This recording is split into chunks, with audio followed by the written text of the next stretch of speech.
literal. Miss me by a 4-second interval. Someone tell me something. Shut up and take my money. I got no, I fuck it up. Bitch, I fuck it up. No.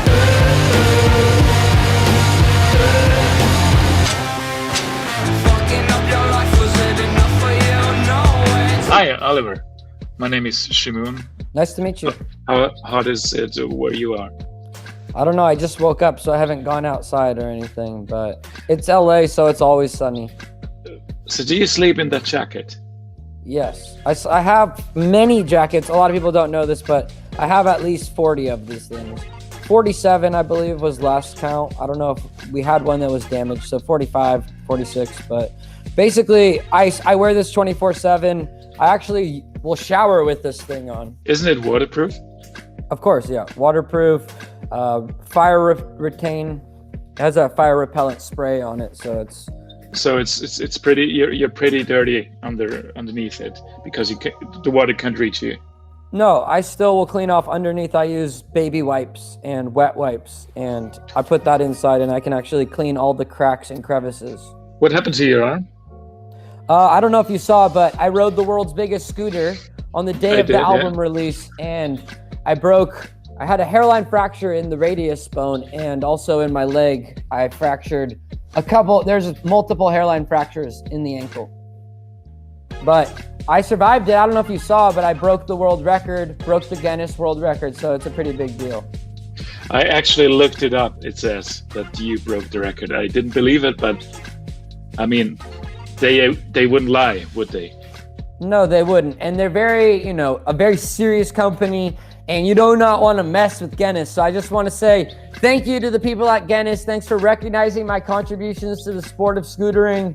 I'm very grateful, and thank you for legitimizing it and putting it online where the world can look it up and see that I am the world record holder for the world's biggest kick scooter.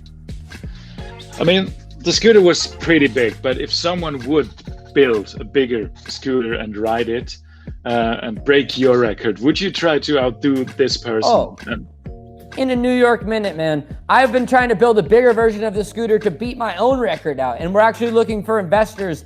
Anybody who wants to invest, go to the worldsbiggestScooter.com. There's a donate button. We're trying to build the newest, biggest world scooter that's going to be at least 2 times the size. I had the idea in 2001, Christmas Eve. That night I got my first scooter, and that was the night I had a dream where I rode on this massive scooter that it must have been at least 100 feet tall. The one I was able to build was about 15 feet tall, which pales in comparison. So if there's anybody who's listening out here who wants to invest, you can go to the worldsbiggestScooter.com. You can help donate. We're trying to build one at least 6 times the size of the one I first built. What did you eat the night before the evening before you had to dream of this huge scooter? I had spaghetti. It was a linguine plate. And typically that can get you to have pretty big, vivid dreams. I don't know if you're aware about that, but fettuccine and Alfredo. That's why I don't do linguine anymore. Yeah, it can be very, very, it can be too much sometimes, Is there another world record you would like to beat? I'm actually working on multiple different world records right now, and I'm not supposed to say anything. My lawyer has advised me not to give away too much because you don't know if you're going to get the record just because you build it. You have to actually have Guinness go in and then measure it, get the specs, make sure everything's up to snuff. And so just because you build it doesn't mean you have the record. You might have built the biggest thing, but it might not be officially the biggest, which, leaves me to not be able to really speak too much about it, but I am technically working on building the world's biggest soda can right now, and that's all I can say. Okay, so you won't tell me how big it's probably gonna be. It's gonna be huge. When I was looking around at GuinnessWorldRecords.com, I found the world's most expensive haircut ever. Wow. And how much was it? It cost $16,420. Wow. I'd like to see that haircut. Yeah, me too. How much does your haircut cost? I go to Supercuts, which is just a chain of haircutting in America. I don't know if they have it out there, but No, they don't.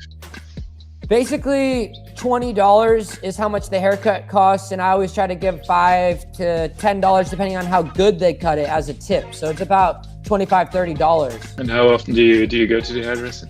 Once a month. What do you talk about with your hairdresser when he or she is at work? I've actually devised a set of guidelines how to get the perfect bowl cut, and it's about how to work with your hairstylist to get the perfect hairstyle. And one of those rules is you do not want to talk to the stylist. You want the stylist to stay focused, eyes on the prize. Second they start talking too much about their weekend and their ex-boyfriend or whatever it is, it's like you're gonna cut one wrong hair and then the whole bowl cut can go wrong. So I'm a big advocate of, being polite to your hairdresser. You don't want to get on the wrong side. You don't want to be disrespectful, but maybe just a smile or a chuckle and leave it at that. Try not to converse too much, because that's where you can get into dangerous territory. They can cut one wrong hair and that can set the whole thing adjacent. I want to thank you so much for all your time, and these questions have been amazing, and I love that you've actually done your research, and I appreciate you, man. Thank you. And I love your hair, by the way. Next time, make sure when we do the interview, you have a bowl cut. You could wear a wig, whatever it is, but I think we could do better in that department. The questions were incredible, though. I promise you that. Thank you very much for your time. Have a good day, and I love your headphones.